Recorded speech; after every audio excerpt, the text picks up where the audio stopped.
ल अब हामीले त्यही च्याप्टर 4 सकिसकेपछि अब हामी च्याप्टर 5 तिर गयौं है।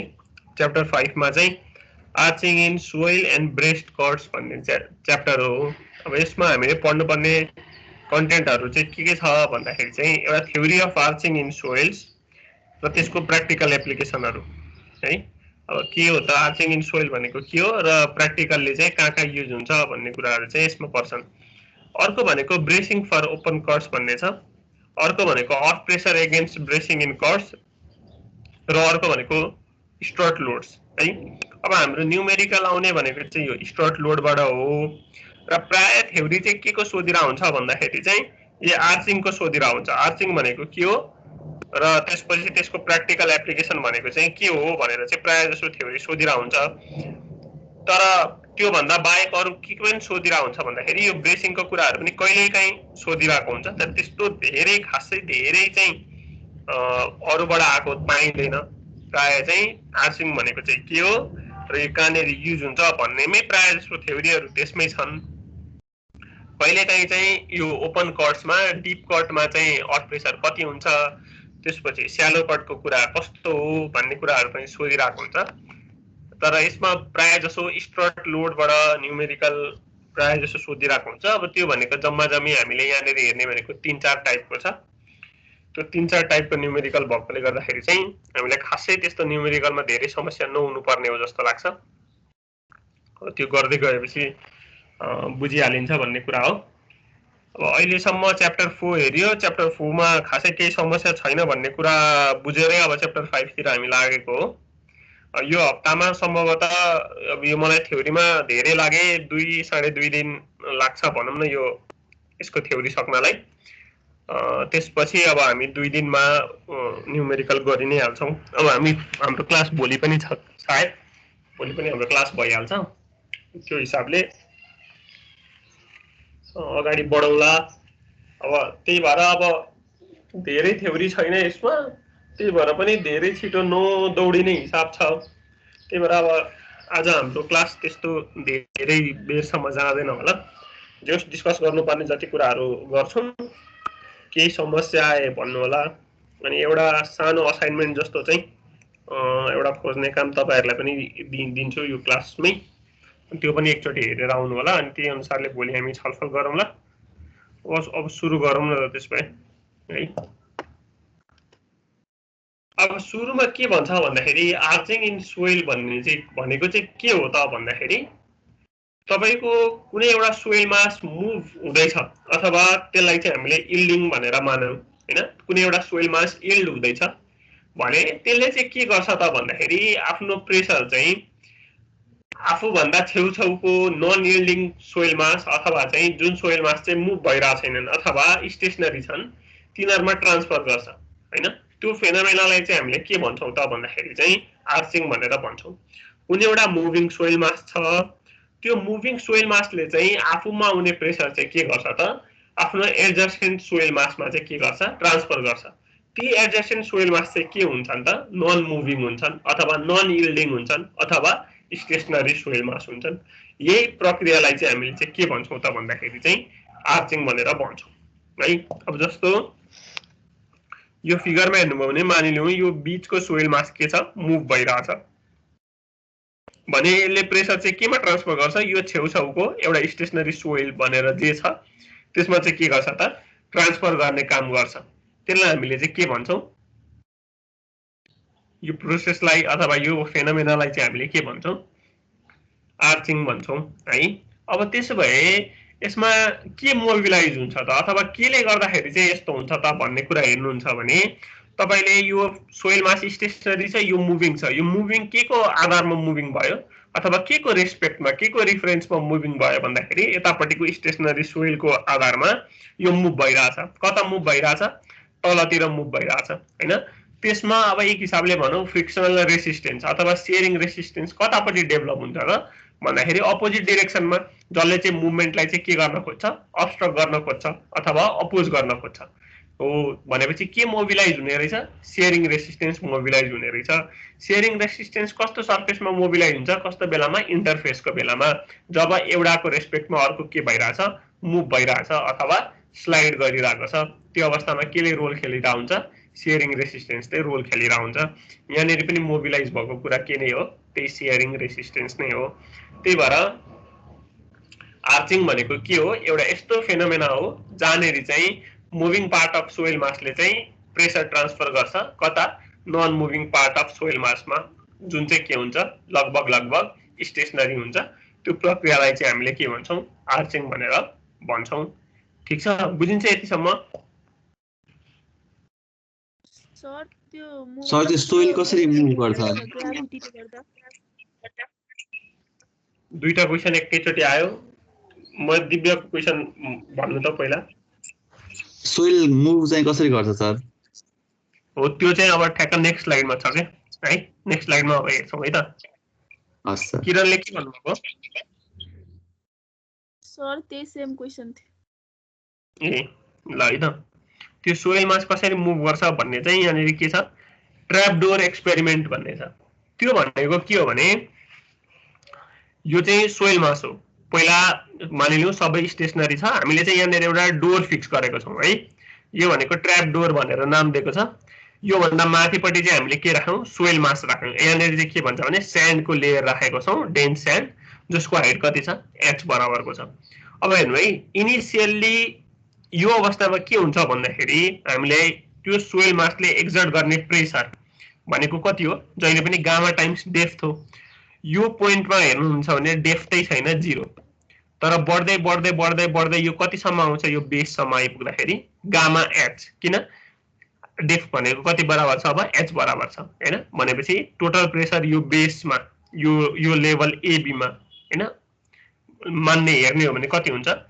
गामा टाइम्स h हुन्छ है ठीक छ यति प्रेसर भयो अब यो ट्र्याप डोर एक्सपेरिमेन्टमा के गर्छ भन्दाखेरि यसरी यो ट्र्याप डोरले आफूभन्दा माथिको स्यान्ड मासलाई आफ्नो एउटा पोजिसनमा चाहिँ फिक्स गरेर राखेको छ हैन तर जब तपाईले यो ट्र्याप डोर खोल्दिनुहुन्छ हैन ट्र्याप डोर तपाईले हटाइदिनु भयो भने के हुन्छ त त्यहाँ भएको सोइल मास अब के हुन थाल्छ मुभ गर्न थाल्छ तलपट्टि है त्यसरी मुभ गर्छ तर सबै मास कम्प्लिटली के हुँदैन त रित्तिदैन अथवा मुभ हुँदैन किन मुभ हुँदैन भन्दाखेरि त्यसरी त्यो मुभिङ सोइलमा आएको प्रेसर चाहिँ केमा बदलिराखेको छ त अब चाहिँ त्यही छेउको स्टेसनरी सोइलमा उसले के गरिरहेको छ यील्डिङ पार्ट अफ सोइल मासले चाहिँ प्रेसर कता ट्रान्सफर गरिदिरहेको छ non yielding part of soil मासमा अथवा स्टेसनरी सोइल मासमा ट्रान्सफर गरिदिरहेको छ यो अवस्थामा मोबिलाइज के भइरहेको छ त सियरिङ स्ट्रेन्थ अथवा सियरिङ रेसिस्टेन्स कति बराबरको S बराबरको सियरिङ रेसिस्टेन्स के भइरहेछ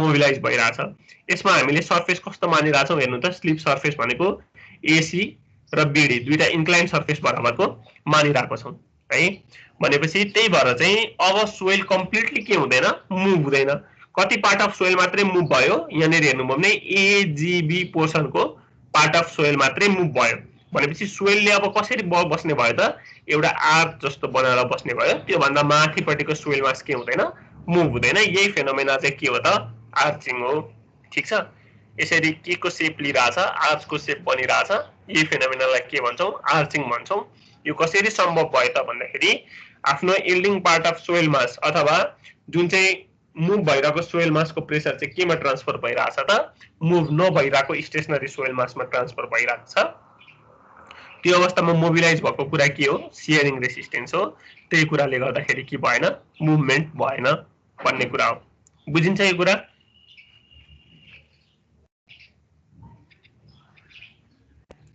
बुझिन्छ दिव्यले बुझ्नुभयो मुभमेन्ट कसरी हुने हो त्यही ट्र्याप डोर चाहिँ खोलेपछि बल्ल मुभमेन्ट हुने हो सुरुमै त्यतिकै मुभमेन्ट हुँदैन है सर एजीबी चाहिँ मुभ हुन्छ भन्नु भएको ओ एजीबी त्यो भन्दा मुनिको पार्ट चाहिँ गयो के त्यो सोइल मास चाहिँ ट्र्याप डोर खोल्ने बित्तिकै रिमुभ भयो तर त्यो भन्दा बाहिरको पार्ट चाहिँ के भएन रिमुभ भएन हुँदैन है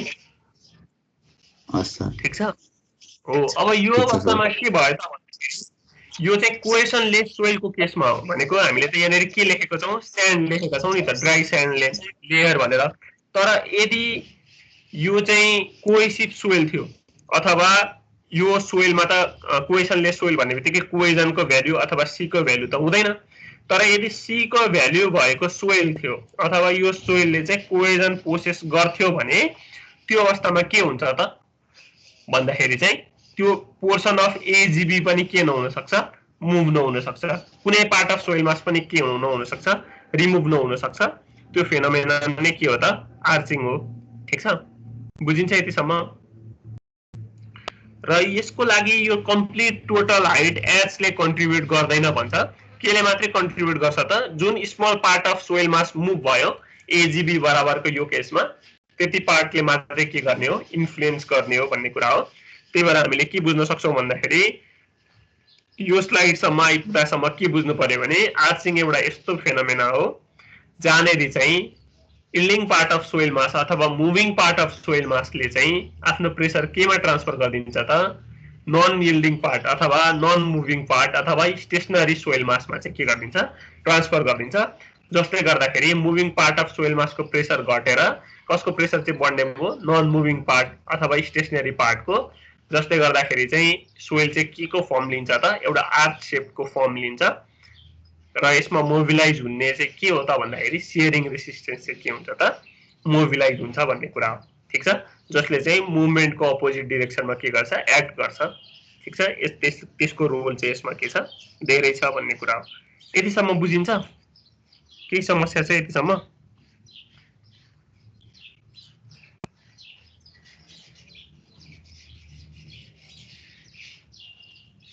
बुझिन्छ सर ल अब यो थ्योरी अफ आर्चिङमा हेर्नुभयो भने यहाँनिर तीनवटा ग्रुप भनेर भनेको छ हैन त्यो भनेको चाहिँ के हो त भन्दाखेरि एउटा कुरा चाहिँ इक्विलिब्रियमको कुरा छ दुईटा थ्योरीले चाहिँ के को कुरा गरिरहेको हुन्छ भन्दाखेरि चाहिँ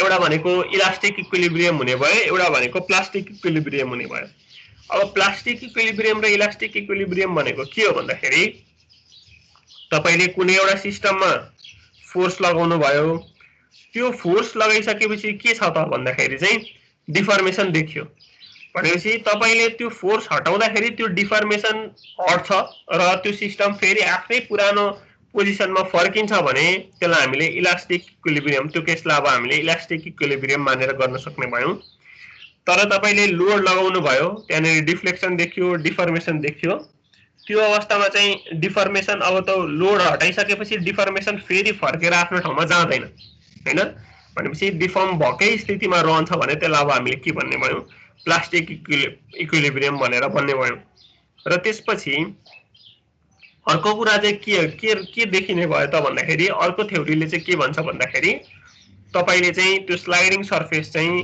भर्टिकल मानेर अब हामीले चाहिँ के गर्छौं त प्रब्लम सल्भ गर्छौं भने त्यो अवस्थालाई चाहिँ हामीले चाहिँ थर्ड क्याटेगोरी अफ थ्योरीजमा राखेको छ त्यही मध्येको एउटा थ्योरी भनेको चाहिँ के हो त भन्दाखेरि केन्स थ्योरी भन्ने छ अब हामीले डिस्कस गर्ने थ्योरी चाहिँ के हो त त्यही केन्स थ्योरी हो केन्स थ्योरीमा चाहिँ के हुन्छ भने अघि अब हामीले थ्योरी अफ आर्चिङ पढ्दाखेरि चाहिँ के हेर्यौं भन्दाखेरि अब त्यो स्लाइडिङ सर्फेस अथवा स्लिप सर्फेस चाहिँ त्यहाँनेरि चाहिँ के छ त हामीले इन्क्लाइन देखाएका थियौं अथवा त्यो इन्क्लाइन पनि वास्तवमा कर्भ सर्फेस हुनुपर्ने अब आइडियलाइजेसन गरेर अथवा एजुम्सन गरेर एप्रोक्सिमेसन तिर गएर अब हामीले इन्क्लाइन बनायौं अब यो थ्योरीले चाहिँ के एजुम गर्छ भने त्यो स्लिप सर्फेस चाहिँ के छ त भर्टिकल छ भन्ने कुरा चाहिँ एजुम गर्छ है अब यो थ्योरीका बेसिक एजुम्सनहरु छन् एउटा भनेको सोइल होमोजेनियस हुनु पर्यो आइसोट्रोपिक हुनु पर्यो र सेमी इन्फाइनाइट मास हुनु पर्यो र त्यसपछि अब त्यो शेयरिङ रेसिस्टेन्सको फर्मुला त त्यो तपाईले सोइल मेकानिक्समा पनि पढिसक्नु भएको छ त्यसमा त्यो मोर सर्कल बनाउने गर्ने भनेकै त्यसैको आधारमा हो त्यो भनेको S = C + sigma tan phi र स्लाइडिङ सर्फेस चाहिँ कस्तो हुनुपर्छ भनेर भन्छ भर्टिकल स्लाइडिङ सर्फेस हुनुपर्छ भनेर भन्छ जुन हामीले यो फिगरमा देख्न सक्छौं यो भनेको यदि यील्डिङ पार्ट अफ सोइल मास हो भने यो पुरै हामीले हेर्नु त यील्डिङ पार्ट र नन यील्डिङ पार्टको इन्टरफेसमा कस्तो सर्फेस बनाएको छौं भर्टिकल सर्फेस बनाएको छौं त्यो भनेकै हामीले के मानेको त स्लाइडिङ सर्फेस चाहिँ कस्तो छ भर्टिकल छ भन्ने कुरा हो र त्यसपछि यो फुल शियरिङ रेसिस्टेन्स इज मोबिलाइज्ड भनेर भनेको छ त्यो भनेको के हो भने जहिले पनि जति मोबिलाइज हुन पर्ने थियो त्यति नै मोबिलाइज हुन्छ भन्ने त छैन नि त जस्तो एक्जाममै फुल मार्क्स 100 हो भने 100 आउँछ भन्ने त छैन हो। त्यही अनुसारले तर के चाहिँ बुझ्नु पर्यो भने जति मोबिलाइज हुनु पर्ने थियो त्यति फुल्ली मोबिलाइज हुन्छ भन्ने कुरा चाहिँ बुझ्नु पर्यो। त्यो भनेको बेसिक एजम्पसन भयो। र त्यसपछि यो ratio of vertical to horizontal pressure is constant चाहिँ के भनेको यहाँनिर ठ्याक्क उल्टो भएको छ। यो होरिजोन्टल टु भर्टिकल हुनुपर्नेमा भर्टिकल टु होरिजोन्टल भएको छ। जे होस् त्यो भनेको अहिले डेरिभेसन गर्दाखेरि म बुझाउँला। त्यो भनेको एउटाको टर्म अर्कोको टर्ममा एक्सप्रेस गर्न खोजेको मात्रै हो। जस्तो यो फिगरमा हेर्नु भने सिग्मा एक्स भनेको के छ होरिजोन्टल प्रेसर छ, सिग्मा जेड भनेको के छ भर्टिकल प्रेसर छ हैन। भनेपछि यो यसरी हेर्दाखेरि दुईटा अननोन जस्तो देखिने भयो। त्यही भएर हामीले डेरिभेसन गर्दाखेरि एउटा कन्स्टेन्ट के दुईटाको रेशियोलाई एउटा कन्स्टेन्ट के मानेर सबैलाई एउटै टर्ममा चाहिँ हामीले के गर्न खोज्छौं त डिनोट गर्न खोज्छौं। अब यो प्रब्लम इज 2 डाइमेन्सनल भनेर हेर्नुभयो भने यहाँनिर हेर्नु भने थर्ड डाइमेन्सन हामी देख्दैनौं। 3D मानेर हामीले एनालाइसिस गरेको छैन, यसलाई हामीले 2D मानेर एनालाइसिस गरेको छ। अर्कोतिरको डाइमेन्सन हामीले थाहा छैन भनेपछि हामीले के लिन्छौं त युनिट वेट मानेर हामीले क्याल्कुलेसनहरु अगाडि बढाउँछौं भन्ने कुरा हो। ठीक छ, यतिसम्म बुझिन्छ?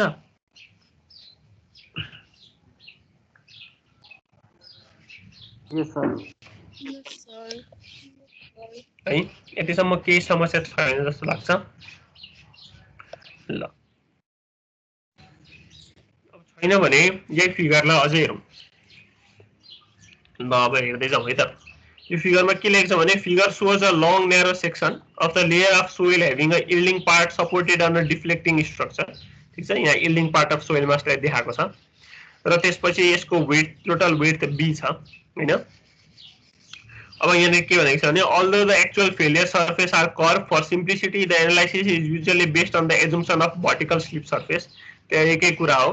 यो प्राय जसो स्लिप सर्फेस कर्व हुन्छ त्यसलाई पनि अब हामीले चाहिँ आइडियलाइज अथवा एजम्पसन गरेर स्लाइडिङ सर्फेसमा इन्क्लाइन सर्फेसमा बनाएको थियौं। यसको एजम्पसनमा चाहिँ के पर्छ त भर्टिकल पर्छ भन्ने कुरा हो। र त्यसपछि अर्को कुरा के छ भने अब हेरौँ है त। यहाँनिर के छ भने यहाँनिर चाहिँ सियरिङ रेसिस्टेन्स डेभलप हुने भयो किनभने मुभमेन्ट डाउनवर्ड हुन थाल्यो। डाउनवर्ड मुभमेन्ट हुन थाल्ने बित्तिकै सियरिङ रेसिस्टेन्स इक्विभ्यालेन्ट अपोजिट तरिकाले अपोजिट डाइरेक्सनमा लाग्न थाल्यो। त्यो भनेको कति बराबरको छ दुईटै साइडतिर हेर्नुभयो भने जहाँ कहाँनिर हुन्छ कन्ट्याक्ट सर्फेसमा हुन्छ दुईटै साइडतिर हेर्नुभयो भने s बराबरको भ्यालु छ है। अब त्यसपछि यो फुल्ली मोबिलाइज हुन्छ भने के हो सोइलको सियर स्ट्रेन्थ जति थियो त्यति बराबरकै डेभलप हुन पर्यो रेसिस्टेन्स पनि भन्ने कुरा हो। र त्यसपछि अर्को कुरा हेर्नुभयो भने एउटा वेट dw बराबरको लागेको देखिरहेछ। अब यहाँनिर गर्न खोजेको के हो भने हामीले कम्प्लिटली टोटल सोइल मासको एनालाइसिस गर्नुको सट्टो कुनै एउटा स्मल एलिमेन्टको एनालाइसिस गरेर हेर्ने हो भने त्यसैलाई इन्टिग्रेट गर्यो भने त के दिन्छ ठुलो सोइल मासको हामीलाई चाहिने एक्सप्रेसन हामीले डिराइभ गर्न सक्छौं। त्यही भएर हामीले एनालाइसिस गर्दा चाहिँ कताबाट गरेको त सानो सोइल मासबाट गरेको जसको हाइट कति छ dz छ। त्यो चाहिँ कति मुनि छ त ग्राउन्ड सर्फेसदेखि z मुनि छ हैन। र त्यसपछि त्यसको विड्थ कति छ b बराबर छ। त्यसको अर्कोतिरको डाइमेन्सन त कति हुने भयो 1 युनिट हुने भयो। यतिसम्म बुझिन्छ?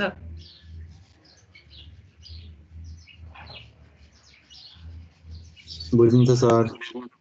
है ल भनेपछि हेर्नु त अब दुईटैतिर equal and opposite force sigma x ले गर्दाखेरि होरिजोन्टल इक्विलिब्रियम हामीले त्यहाँबाट देख्न सक्ने भयौं। सिग्मा एक्स र सिग्मा एक्स नै छ। त्यस्तै गरी भर्टिकल इक्विलिब्रियम अथवा त्यो सिस्टम चाहिँ मुभ हुँदैन नि त भन्ने हिसाबले यदि हेर्ने हो भने total upward force equals to total downward force हुनु पर्यो। अब हेरौँ है डाउनवर्ड फोर्स हेर्नुभयो भने के छ यहाँनिर सिग्मा जेड भनेर लेखिरहेछ तर यहाँनिर हेर्नुभयो भने sigma Z plus D sigma Z upward लागेको देखाइरहेछ।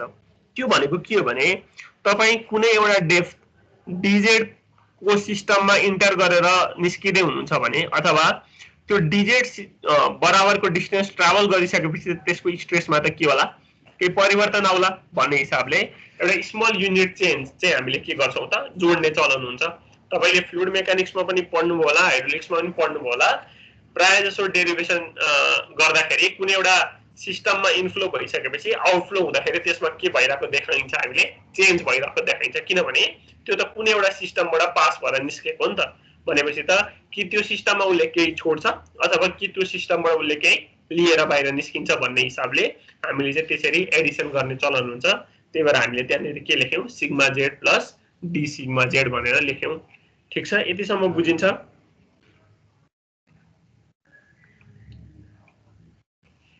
यस सर।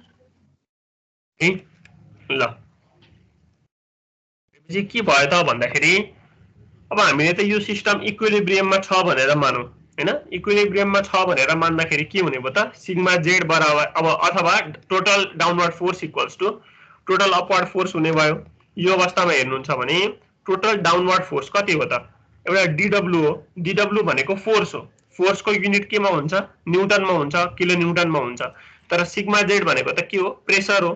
अब force equals to pressure by area. Pressure भनेको के हो फोर्स इन्टु एरिया हुँदो रहेछ हैन। Pressure equals to force by area. Force भनेको प्रेसर इन्टु एरिया हुँदो रहेछ भनेपछि यसलाई यो बराबरको प्रेसरलाई पनि यदि फोर्समा कन्भर्ट गर्ने हो भने यसलाई केले मल्टिप्लाई गर्नु पर्यो एरियाले मल्टिप्लाई गर्नु पर्यो।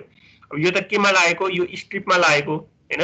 अब त्यो भनेको कति भयो त बी भयो हैन। B times sigma z. तर यसको लागेको अर्को डाइमेन्सन त हामीलाई के थाहा छैन। त्यो त कति मान्ने भयौं युनिट मान्ने भयौं कति 1 बराबरको हैन। त्यही भएर मैले कति लेखे sigma z into b into 1 गर्दाखेरि कति भयो बी इन्टु सिग्मा जेड भयो। ठीक छ बुझिन्छ यति? यस सर। है अब त्यस्तै गरी इक्वल अब अपोजिट तिर हेर्नुहुन्छ भने कति छ त sigma Z plus D sigma Z हैन। अब यो पनि हुने भयो sigma Z plus D sigma Z times कति हुने भयो फेरि बी नै हुने भयो किनभने अर्को डाइमेन्सन त 1 हो जुन चाहिँ हामीलाई के छैन थाहा छैन। त्यही भएर b times sigma Z plus D sigma z. तर यस्तै गरी अर्को के पनि लागिरहेछ सियरिङ रेसिस्टेन्स पनि मोबिलाइज भइरहेछ। त्यसको लागि मैले के गर्ने भए 2s टाइम्स dz लेख्ने भए। 2s किन लेखेको कन्ट्याक्ट एरिया कता छ दुईतिर छ यतातिर पनि छ यतातिर पनि छ दुईटै साइडतिर के भइरहेछ डेभलप भइरहेछ। त्यही भएर मैले ट्वाइस s लेख्न पर्यो। र अर्को dz भनेको किन अब यो कुन सर्फेसमा हो त भन्दाखेरि यो dz टाइम्स 1 हुने भयो किनभने अर्कोतिरको डाइमेन्सन त मलाई के छैन थाहा छैन। त्यही भएर चाहिँ मैले कति मात्र लेख्ने भए dz मात्र लेख्ने भए त्यो dz लेखेको। ठीक छ यतिसम्म इक्वेट गरेको बुझिन्छ?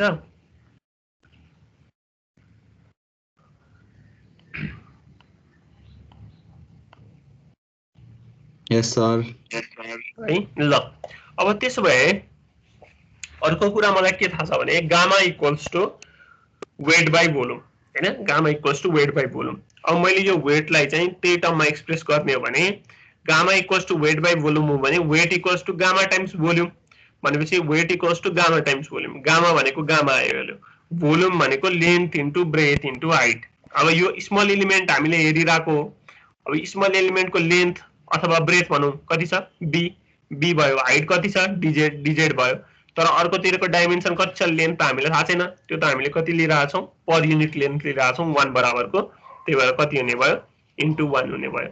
ठीक छ भनेपछि भोल्युम भनेको कति हुने भयो b टाइम्स dz टाइम्स 1 त्यो भनेको b टाइम्स dz मात्रै भयो। त्यही भएर गामा टाइम्स भोल्युम गर्नुभयो भने के आउँछ वेट आउँछ। यतिसम्म बुझिन्छ?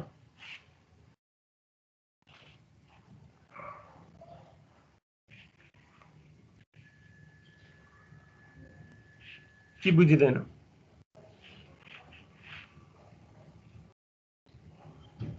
बुझिन्छ सर। है ल भनेपछि अहिलेसम्म अब हामीले के हेर्यौं त भन्दाखेरि यतिखेर त हामीले सिस्टम मात्रै के गरेको छ इक्वेट गरेको छ इक्विलिब्रियममा छ भन्ने हिसाबले sum of horizontal forces equals to 0 sum of vertical forces equals to 0 अन्तर्गत हामीले यहाँसम्म पुग्यौं।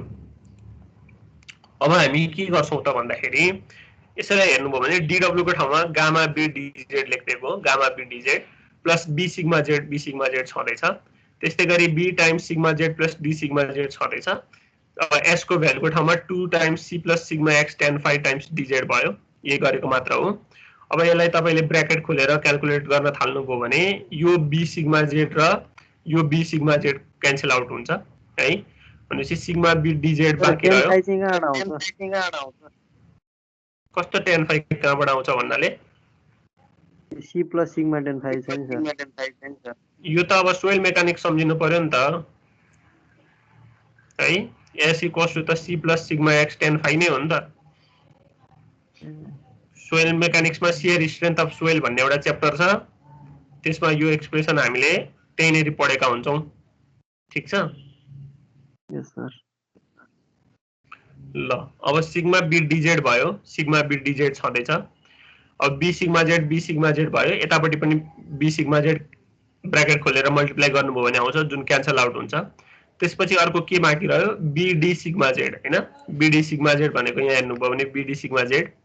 त्यस्तै गरी हेर्नु त यो 2 times C plus sigma x tan phi मा पनि डिजेड कमन छ, यता पनि डिजेड कमन छ। त्यही भएर एक साइडमा राखेर यसरी क्याल्कुलेसन गरेर हामीले डिजेड कमन राख्छौं र अब यसलाई d sigma z by dz गरेर क्याल्कुलेट गर्नुभयो भने बी ले डिभाइड गर्दाखेरि यो बी र यो बी क्यान्सल आउट हुन्छ, सिग्मा मात्रै रहन्छ। 2c को डिनोमिनेटरमा बी रहन्छ र 2k sigma Z tan phi को डिनोमिनेटरमा र बी रहन्छ।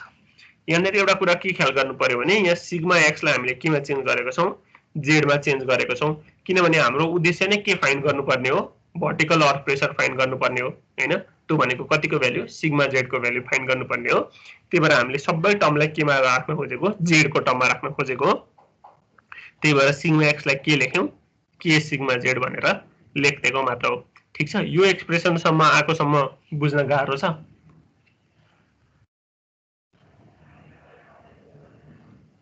सर त्यो इक्वल गरेको पार्टी किन गरेको भन्दिनँ के किन यस्तो हो नि त, यो त सिस्टम इक्विलिब्रियममा हुने भएपछि total summation fy equals to 0 हैन त, sum of vertical forces equals to 0। Yes sir, बुझ्नु भयो। त्यही भएर downward net total downward force यति लाग्छ, टोटल अपवर्ड फोर्स यति लाग्छ। त्यही भएर त्यो दुईटालाई के गरेको, इक्वेट गरेको मात्र हो। बुझिन्छ यतिसम्म? यस सर। अरूलाई केही कन्फ्युजन छ?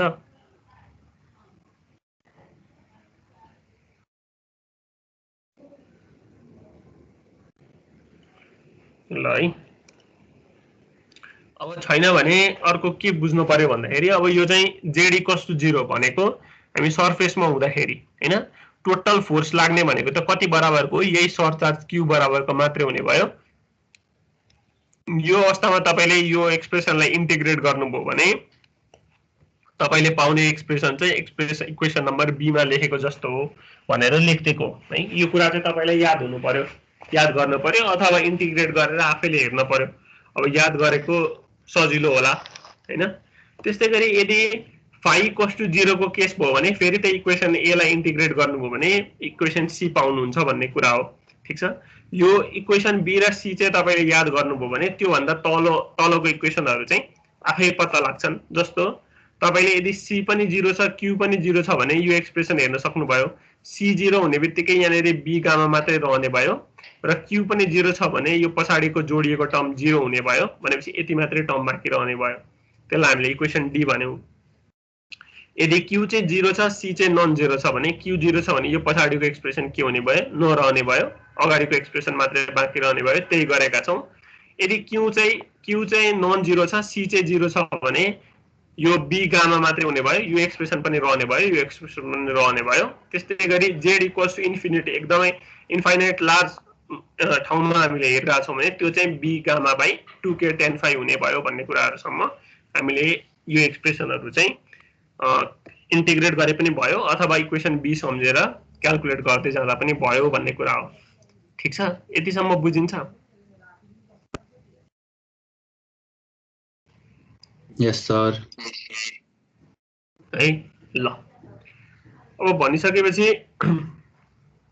यो आर्चिङ इन सोइलमा आइपुग्दासम्म है, यो आर्चिङ इन सोइलमा आइपुग्दासम्म हामीले के हेर्यौं भन्दाखेरि आर्चिङ भनेको एउटा यस्तो फेनोमेना हो जसमा चाहिँ के हुन्छ, एउटा कुनै एउटा मुभिङ मास अफ सोइल छ भने त्यसले चाहिँ आफ्नो प्रेसर केमा ट्रान्सफर गर्छ त, एउटा स्टेशनरी सोइल मासमा, त्यसको छेउछाउको स्टेशनरी सोइल मास अथवा जुन चाहिँ अलिक कम मुभ भइराछ त्यसमा ट्रान्सफर गरिदिन्छ, जसले गर्दाखेरि चाहिँ मुभिङ पार्ट अफ सोइल मासको प्रेसर चाहिँ घट्ने भयो र non moving part of soil mass अथवा स्टेशनरी सोइलको प्रेसर चाहिँ के हुने भयो, बढ्ने भयो। यही फेनोमेनालाई हामीले के भन्छौं, आर्चिङ भन्छौं। यसमा हुने चाहिँ के हो त भन्दाखेरि सियरिङ रेसिस्टेन्स चाहिँ के हुन्छ, मोबिलाइज हुन्छ। त्यो कसरी हुन्छ भन्दाखेरि तपाईले यो ट्र्याप डोर एक्सपेरिमेन्टबाट हामीले हेर्यौं। त्यो भनेको यदि यो डोरको माथि चाहिँ स्यान्डको लेयर छ जसको हाइट h बराबर छ र इनिशियली प्रेसर डिस्ट्रिब्युसन डायग्राम यसरी आएर यहाँ ट्रायंगल गामा h बराबरको बन्छ भने यदि हामीले ट्र्याप डोर खोल्दियौं भने त्यो अवस्थामा के हुन्छ, यो ट्र्याप डोर भन्दा माथिपट्टिको सोइल मास त के गर्न खोज्छ, अब मुभ गर्न खोज्छ। हो त्यो मुभ गर्ने बेलामा मुभमेन्टको डिरेक्सन त टुवर्ड्स डाउनवर्ड्स भयो, तर त्यसमा शियर रेसिस्टेन्स कसरी मोबिलाइज हुन्छ त्यो मुभमेन्टको अपोजिट डिरेक्सनमा, भनेको एट पोइन्ट अफ के त कन्ट्याक्ट, के को कन्ट्याक्टमा, यो मुभिङ सोइल र स्टेसनरी सोइलको पोइन्ट अफ कन्ट्याक्टमा, जुन भनेको कतिको भ्याल्यु हो, एस बराबरको भ्याल्यु हो, सियरिङ रेसिस्टेन्स अपोजिट डिरेक्सनमा देखाएको हो। ठिक छ, यो अवस्थामा स्लिप सर्फेस हाम्रो कर्भ हुन्छ, त्यसलाई अब हामीले एजुम गरेर इन्क्लाइन बनाएका छौँ, तर हाम्रो थ्योरी अफ आर्चिङ अनुसारको केन्स थ्योरीमा गएपछि त्यो फेरि के मान्छौँ हामीले, भर्टिकल नै हुन्छ भनेर मान्छौँ है। ल तर के हुन्छ त, सबै सोइल मास चाहिँ के हुँदैन, मुभ गर्दैन, कति बराबरको मात्रै मुभ गर्छ, यही एजीबी बराबरको सोइल मास मात्रै मुभ गर्छ, त्योभन्दा माथिपट्टिको सोइल चाहिँ यसरी यहाँनिर आर्च बनेर बस्छ, त्यही भएर यसलाई के पनि भनिन्छ, आर्चिङ भनेर भनेको है। ल अब त्यसपछि अर्को कुरा के छ भने, यो त कोहेसनलेसको कुरा हो, तर कोहेसिभ सोइलमा अथवा यो सोइलले चाहिँ कोहेसनको भ्याल्यु लिन्थ्यो भने, अथवा सी बराबरको कोहेसनको भ्याल्यु यसमा हुन्थ्यो भने, त्यो अवस्थामा चाहिँ यो एजीबी बराबरको पार्ट पनि के नहुन सक्थ्यो, मुभ नहुन सक्थ्यो भन्ने कुरा चाहिँ बुझ्न पर्यो। अब जाँचमा तपाईलाई आर्चिङको बारेमा लेख्न सोध्छ, त्यो अवस्थामा तपाईले के लेख्दिनु पर्यो भने, आर्चिङ भनेको एउटा यस्तो फेनोमेना हो जहाँनिर चाहिँ इल्डिङ पार्ट अफ सोइल मासले चाहिँ आफ्नो प्रेसर चाहिँ non इल्डिङ part of soil mass अथवा lace इल्डिङ part of soil mass अथवा स्टेसनरी पार्ट अफ सोइल मासमा चाहिँ के गर्छ, ट्रान्सफर गर्छ। यसमा मोबिलाइज हुने भनेको सियरिङ रेसिस्टेन्स हो। यसले गर्दाखेरि चाहिँ के हुन्छ त भन्दाखेरि सोइल चाहिँ एउटा आर्च जसरी बनेर बस्छ, जसलाई हामीले के भन्छौँ, आर्चिङ भन्छौँ भनेर लेख्न पर्यो। र त्यसपछि थ्योरी सोध्यो भने चाहिँ हामीले यो केन्स थ्योरी भन्ने हेर्यौँ, यसको बेसिक एजम्सनहरू लेखिदिनु पर्यो र त्यसपछि एक्सप्रेसनहरू डेराइभ गर्नतिर लाग्न पर्यो। यो डी सिग्मा जेड अथवा यो एक्सप्रेसनसम्म डेराइभ गरिदिनु भयो भने हुन्छ भन्ने कुरा हो। ठिक छ, अब त्योभन्दा तलका त के हुन्, एउटा स्पेसिफिक केसेसहरू हुन्। यो भनेको थ्योरी अफ आर्चिङमा हामीले हेर्न खोजेको कुराहरू यति नै हो। अब त्यसपछि यसको प्र्याक्टिकल एप्लिकेसन चाहिँ के हो भन्दाखेरि, त्यो तपाईँहरू एकचोटि खोजेर आउनु होला, यसको प्र्याक्टिकल एप्लिकेसन के हुनसक्छ, अनि त्यसपछि हामी नेक्स्ट क्लासमा डिस्कस गर्छौँ के हुनसक्छ होला। यसो सम्झिँदाखेरि कुनै एउटा पार्ट अफ सोइल मास झिक्दाखेरि त्योभन्दा माथिको पार्ट अफ सोइल मास चाहिँ खस्दैन भने यो के को प्र्याक्टिकल एप्लिकेसन चाहिँ यस्तो हुनसक्छ होला त, टनल बनाउनलाई होला सर है। यसको सबैभन्दा इम्पोर्टेन्ट प्र्याक्टिकल एप्लिकेसन भनेकै टनलिङ है हो। किन भन्दाखेरि तपाईँले त के गर्नुहुन्छ, ग्राउन्ड सर्फेसदेखिको कुनै एउटा पार्ट अफ सोइल मास चाहिँ के गर्नुहुन्छ, झिक्नुहुन्छ, तर त्योभन्दा माथिको पार्ट अफ सोइल मास चाहिँ के भइरह हुँदैन, मुभ भइरह हुँदैन हैन। अब यो टनलिङको लागि एक्सप्रेसनहरू कुरा पनि गर्नुपर्छ होला सायद, त्यसकै लागि तपाईँहरू पनि अब एकचोटि हेर्नु होला, म पनि अनि त्यही अनुसारले क्लासमा डिस्कसन गरौँला। अब जाँचमा तपाईँहरूलाई what are the practical application of arching भनेर सोध्यो भने एउटा टनलिङ लेख्न पर्यो। अर्को जुनसुकै पनि सोइल मासको एक्जार्भेसन गर्दाखेरि चाहिँ प्राय जसो आर्चिङ फेनोमेना देखि नै रहन्छ। जस्तो तपाईँले काहीँनिर खाल्डो खन्नुभयो हैन, अथवा चाहिँ काहीँनिर एक्जार्भेट गर्नुभयो पाइपलाइनहरूको लागि है, त्यस्तो लागि पनि यो आर्चिङ फेनोमेना चाहिँ देखिन्छ भन्ने कुरा हो। ती चाहिँ यसका के हुन् त, प्र्याक्टिकल एप्लिकेसनहरू हुन्। अब ब्रेस्ट एक्जार्भेसन भन्ने छ, यो भनेको कस्तो हो त भन्दाखेरि, तपाईँहरूले खाल्डो खन्दाखेरि कहीँनिर सपोर्ट दिएर खाल्डो खनेको देख्नु भएको छ, अथवा टेका लगाएर खाल्डो खनेकोहरू देख्नु भएको छ? यस सर, देखेको छु सर। है, जस्तो अब तपाईँले बिल्डिङ टेक्नोलोजीमा सोरिङ भन्ने पढ्नुभयो होला नि, फ्लाइङ सोर, अनि त्यसपछि डेड सोर, यस्तो पढ्नुभयो, पढ्नुपर्ने हो टेम्पोररी कन्स्ट्रक्सन भन्ने च्याप्टरमा। हजुर के बुझ्नुभयो सोर भनेको?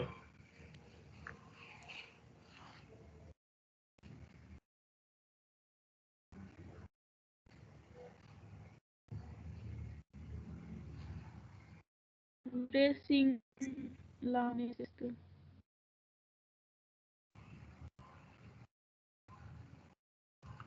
पाटन ढोकातिर हिँड्दाखेरि यसो गल्ली सल्लीमा हेर्नुभयो भने घरहरू टेका लगाएर सपोर्ट दिइरहेको छ नि, देख्नुहुन्छ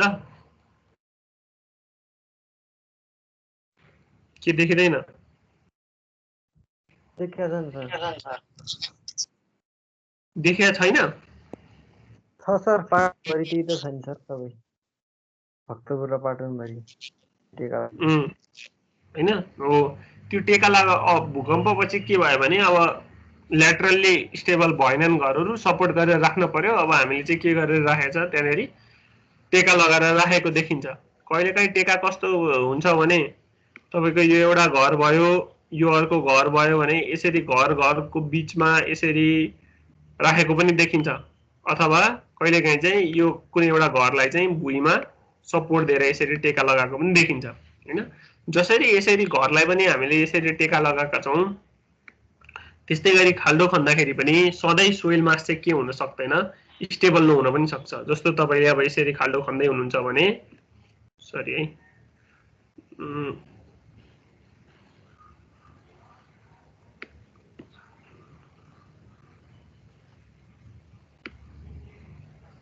जस्तो तपाईले यसरी के गर्नुभयो यो चाहिँ सेक्सन हेरौँ हामीले यसरी खाल्डो बनाउनु भयो भने तपाईले के गर्नुपर्छ यसरी चाहिँ सपोर्ट प्रोवाइड गर्नुपर्छ।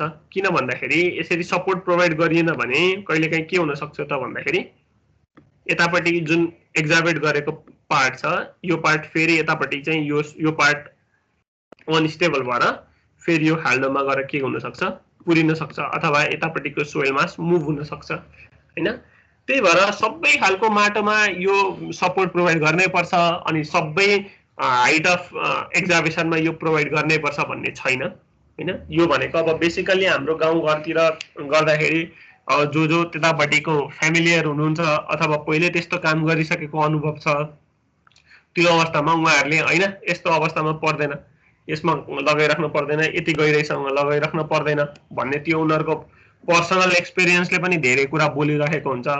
र कतिपय केसमा जस्तो अब कहिलेकाहीँ खानेपानीको पाइप बिछ्याउन आउँछ त्यो अवस्थामा पनि खाल्डो खन्छ तर त्यो खाल्डोको डेप्थ एकदमै कम हुन्छ त्यस्तो अवस्थामा हामीले टेका लगाइराख्न परेन हैन। तर जब हाम्रो डेप्थ चाहिँ एकदमै बढी हुन्छ जस्तो अन्डरग्राउन्ड कन्स्ट्रक्सनहरू गर्नु पर्यो मानिलिनु सबवे बनाउनु पर्यो अन्डरग्राउन्ड रेलवे लाइन्सहरू बनाउनु पर्यो हैन धेरै ठुल्ठुलो एक्जाभेसनहरू गर्नुपर्ने स्थितिमा चाहिँ त्यतिकै खाल्डो मात्रै खनेर हामीले के गर्न सक्दैनौँ काम गर्न सक्दैनौँ।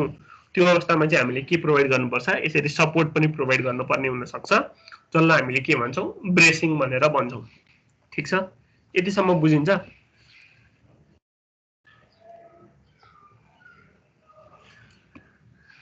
यतिसम्म बुझिन्छ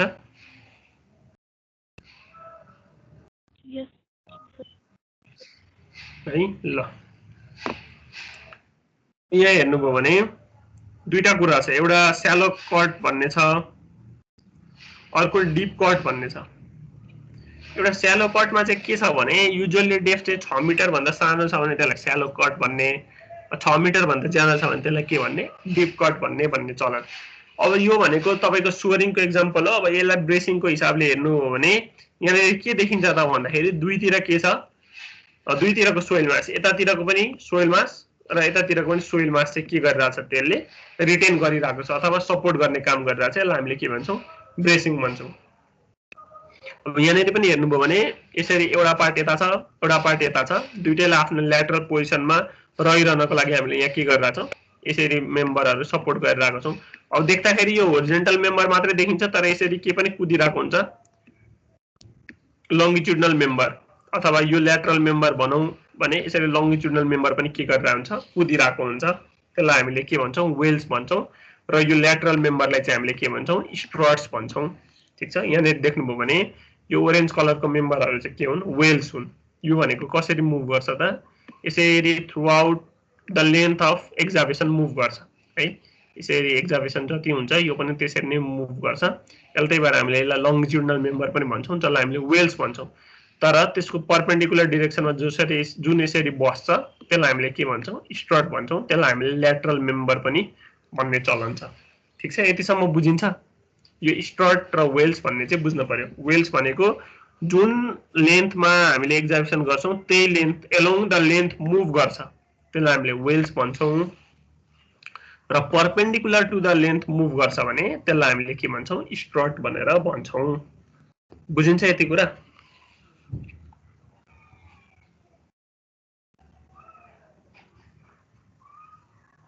बुझिन्छ सर।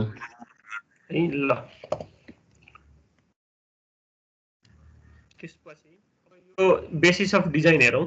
बेसिस अफ डिजाइनमा के छ भन्दाखेरि त्यही स्यालो कटहरूको लागि चाहिँ अब प्रोभाइड गरे पनि हुन्छ नगरे पनि हुन्छ, त्यो भनेको हाम्रो पर्सनल एक्सपिरियन्सको आधारमा भर पर्ने कुरा हो। तर यदि चाहिँ डाइमेन्सन अफ कट ठुलो छ, हामीले चाहिँ एकदम डिप कटहरू बनाउँदैछौँ, अन्डरग्राउन्ड कन्स्ट्रक्सनहरूको लागि खाल्डो खन्दैछौँ भने त्यो अवस्थामा चाहिँ के गर्नुपर्छ त, हामीले चाहिँ स्ट्रट लोड क्यालकुलेट गर्नुपर्छ। उसले कति बराबरको फोर्स धान्न सक्छ त्यही अनुसारको स्ट्रट बनाउनु पर्यो हैन। अनि कति बराबरको मोमेन्टहरू वेल्समा आउँछ त्यही अनुसारले वेल्स बनाउनु पर्यो। भनेपछि तपाईहरुको यो च्याप्टरमा भएको न्यूमेरिकल नै के हो त भन्दाखेरि स्ट्रट लोड भन्ने छ। त्यो भनेको स्ट्रटमा कति लोड आउँछ, वेल्समा फोर्सेस र मोमेन्टहरुको कुराहरु कस्ता कस्ता हुन्छन् भन्ने कुरा चाहिँ त्यो चारवटा बेसिक टाइपको न्यूमेरिकल छ। त्यही न्यूमेरिकल चाहिँ तपाईहरुको यो च्याप्टरमा पढ्न पर्छ। र त्यही अनुसारले यहाँनिर हेर्नुभयो भने लेस देन 2 मिटरको लागि अब हामीले यसरी सपोर्ट प्रोभाइड गर्छौं, ग्रेटर देन 2 मिटरको लागि हामीले यसरी सपोर्ट प्रोभाइड गर्छौं भन्ने कुरा हो। यो कुराहरु पनि याद हुनुपर्छ भन्ने कुरा भयो है। र त्यसपछि अर्को कुरा छ हाइट अफ अनसपोर्टेड कट भनेको कति बराबरको हाइट चाहिँ हाइटको लागि चाहिँ सपोर्ट चाहिँदैन त भन्ने कुरा हो। यदि त्यो हेर्नुभयो भने अब यो फिगरहरुसँग हामी फ्यामिलियर हुनुपर्छ, किनभने यो हामीले फोर्थ च्याप्टरमा पनि पढेको माथिपट्टि नेगेटिभ प्रेसर देखाइराछ अथवा टेन्सन जोन देखाइराछ जसको हाइट जेडसी बराबर छ। र हामीले प्रेसर भनेको k gamma h minus 2cu root under k अथवा प्यासिभ साइडतिर हेर्ने भने kp gamma h plus 2cu root under kp भनेर पढिरहेको छौँ। यदि टोटल हाइट एच छ अथवा एचसी छ भने त्यसलाई अब इन्टिग्रेट गरेर कुन अवस्थामा प्रेसर 0 हुन्छ त, यो अवस्थाको हामीले यदि फाइन्ड गर्न खोज्दैछौँ भने त्यो अवस्थामा हामीले के पाउने भयौँ, एचसी बराबर 4cu टाइम्स गामा के भनेर पाउने भयौँ। अब हेर्नु है, इन्टिग्रेट 0 देखि एचसी गरिरहेछ कति k gamma h minus 2c root under k को रेस्पेक्टमा, डेप्थको रेस्पेक्टमा, डिजेडको रेस्पेक्टमा। अब तपाईले यदि हेर्नुभयो भने भनेपछि जेड भन्ने टर्म मात्रै इन्टिग्रेसनमा जाने भयो, अरु सबै के हुन्छ कन्स्ट्यान्ट हुन्छ। त्यो भनेको के ए गामालाई हामीले बाहिर निकाल्न पायौं, जेड लाई के लेख्न पाइयो z square by 2 z square by 2, तर जेड को ठाउँमा एचसी राख्यो भने के हुने भयो एचसी स्क्वायर बाइ 2 हुने भयो। 0 हुँदाखेरि त पुरै टर्म 0 हुन्छ, अर्थै भएन। माइनस 2cu अब रुट अन्डर के यति सबै कन्स्ट्यान्ट हुने भयो, कन्स्ट्यान्टको इन्टिग्रेसन गर्दाखेरि जेड आउने भयो, जेड को ठाउँमा केले रिप्लेस गरेको एचसी ले रिप्लेस गरेको। यदि यो सल्भ गर्नुभयो भने के पाइन्छ, hc equals to 4cu by gamma root under k पाइन्छ। यदि फाइ इक्वल्स टु 0 डिग्री छ भने के कति हुन्छ त 1 हुन्छ। त्यो अवस्थामा एचसी कति भयो 4cu बाइ गामा भयो। भनेको हाइट अफ अनसपोर्टेड कट कति रहेछ त 4cu बाइ गामा बराबरको हाइटलाई चाहिँ के गरिराख्न परेन, हामीले सपोर्ट प्रोभाइड गरिराख्न परेन भन्ने कुरा हो। ठीक छ, यतिसम्म बुझिन्छ? Yes sir. है अरूले केही समस्या छ यतिसम्म? बुझिरहेछ सर। है ल, अब यसपछि अब design of ब्रेसिङ of shallow cut भन्ने छ, त्यो अब नेक्स्ट क्लासमा गरौँ ल। अहिलेसम्म अब हामीले हेर्न खोजेको भनेको अब यही थ्योरी अफ आर्चिङ र यसको प्र्याक्टिकल एप्लिकेसनको कुराहरू र त्यसपछि ब्रेसिङ हैन। यतिसम्म अब हामीले लगभग डिस्कसन गर्यौं। अब स्ट्रट लोडदेखि त हामी न्यूमेरिकलमै पुग्छौं। त्यही भएर अब भोलिको क्लासमा सम्भवतः यो ब्रेसिङको अलिकति बाँकी र यो अर्थ प्रेसरका कुराहरू सकिन्छन् होला। त्यसपछि नेक्स्ट क्लासमा हामी स्ट्रट लोडदेखि लिएर न्यूमेरिकल सुरु गर्छौं। अनि सम्भवतः यही हप्तामा यो च्याप्टर सकिन्छ होला है। त्यही अनुसारले अब हेर्दै जानु होला, नोट बनाउँदै जानु होला। अनि केही समस्या परेमा भन्नु होला। अब कहीँ बुझिएन भने अहिले सर र अब हामीले अलिअलि डिस्कसन त गर्यौं, तर अब फेरि आफैले हेर्दाखेरि कहीँनेरि नबुझिने हुनसक्छ। त्यो अवस्थामा केही कन्फ्युजन भयो भने फेरि सल्लाह गरौँला। अब एकचोटि प्र्याक्टिकल एप्लिकेसन चाहिँ हेर्नु होला अनि त्यही अनुसारले अगाडि बढौँला है। आजलाई यति नै गरौँ होला कि केही छ? सर यिनीहरुको त्यो उ पनि पठाइदिनु होला नि सर। भिडियो त छ, पीडीएफ त हाल्दिरहेको छु हैन।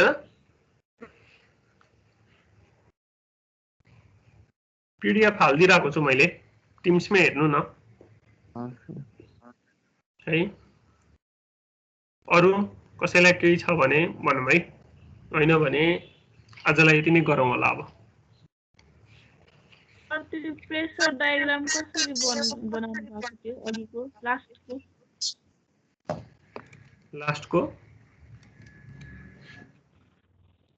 H equal to H3 बोला सर त्यो त हामीले अनि उयसमै हेर्ने होइन र कोहेसिभ सोइलको लागि यस्तो बन्छ भनेर हामीले छलफल गरेको कुरा होइन र यो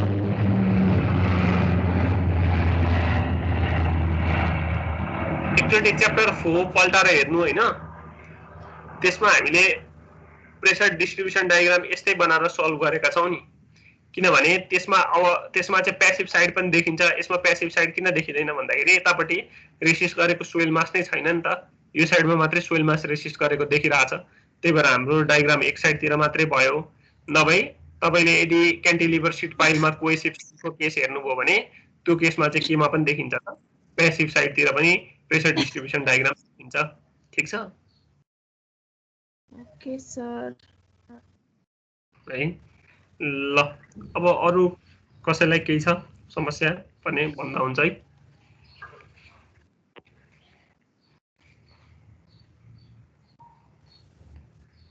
होइन भने यति नै गरौँ होला